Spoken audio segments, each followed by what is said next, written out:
बस। Hello student, आज हम लोग इरेशनल नंबर √2 को प्रूव करेंगे कि ये इरेशनल है। सबसे पहले √2 को प्रूव करने के लिए, इरेशनल प्रूव करने के लिए इसको हम रेशनल मान करके चलेंगे। सबसे पहले क्या मानेंगे कि ये क्या है, रेशनल है। Okay, let us assume to the contrary. Contrary का मतलब होता है विरोधाभास। इसके विरोध में हम इसको मान करके चलते हैं, √2 क्या है, रेशनल है।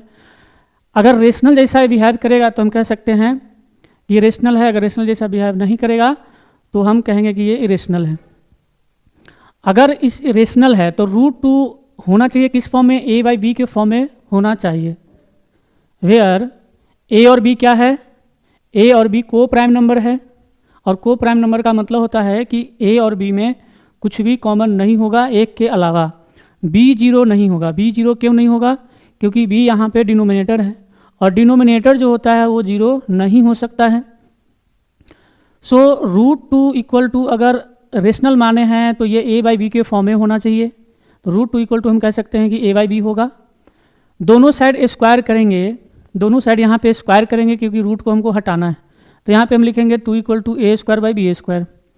क्रॉस मल्टीप्लाई करेंगे यहाँ से, 2b² इक्वल टू हो जाएगा a²। इसको हम इक्वेशन 1 मानेंगे।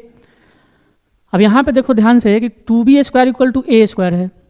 इसका मतलब है कि a² जो है वो 2 का क्या है, मल्टीपल है। a² क्या है, 2 का मल्टीपल है। इसका मतलब है कि 2 से ये क्या होगा, डिविजिबल होगा। तो यहाँ से लिखेंगे 2 डिवाइड्स a²।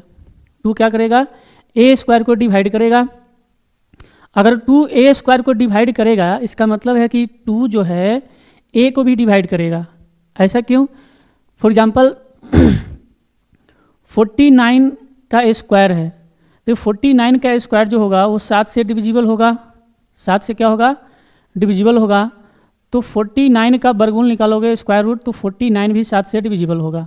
ठीक है, तो यहाँ पे दो प्राइम नंबर है, दो कोई भी प्राइम नंबर अगर a² को डिवाइड करेगा, इसका मतलब वो प्राइम नंबर a को भी डिवाइड करेगा। अगर a को डिवाइड करेगा तो हम लिख सकते हैं कि a इक्वल टू 2c। क्या लिखेंगे, a equal to 2c। Next, अब इसको मैं लिख करके बताता हूँ। अगर a इक्वल टू 2c है, अगर a इक्वल टू 2c है तो हम यहाँ पे लिखेंगे a equal to 2c, putting in equation 1 में इसको हम क्या करेंगे, पुट करेंगे। तो 1 यहाँ पे क्या है, इक्वेशन 1 है 2b²। इक्वेशन 1 यहाँ पे है 2b²। 2b² equal to a²।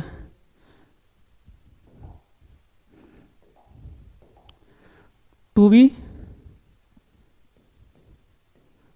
Equal to a²। a² का मतलब 2c का whole square. 2b² equal to यहाँ हो जाएगा 4c²। इसको जब हम सॉल्व करेंगे तो b² इक्वल टू हो जाएगा 2c²। ठीक है, तो यहाँ पे b² इक्वल टू 2c² आ गया। इसका मतलब b² क्या है, कोई इवन नंबर है। अगर कोई इवन नंबर है तो 2 से डिवाइड होगा। तो यहाँ पे लिखेंगे हेयर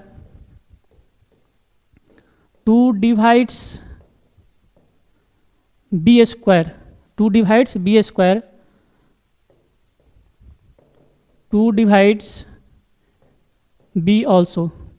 2 जो है अगर b² को डिवाइड करता है तो 2 जो है किसको करेगा, b को भी डिवाइड करेगा। ओके, तो हम यहाँ पे लिख सकते हैं हेयर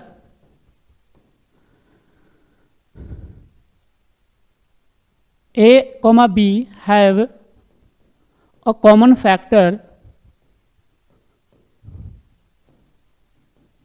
कॉमन फैक्टर एज 2 के रूप में। यहाँ पे क्या है, a और b दोनों में कॉमन फैक्टर है। इसका मतलब है कि this contradict the fact, this contradict the fact, contradict the fact that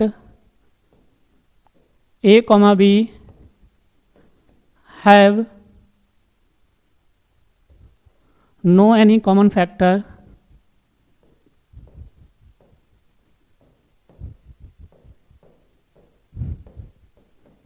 other than 1।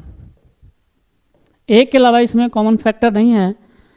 को प्राइम नंबर को ये क्या कर दिया है, कंट्राडिक्ट कर दिया है। क्या कर दिया है, कंट्राडिक्ट कर दिया है। तो ये कंट्राडिक्शन क्यों राज हुआ, तो लिखेंगे this contradiction arises due to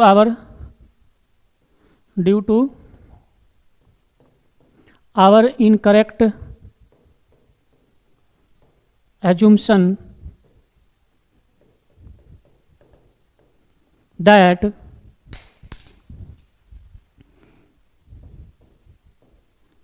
that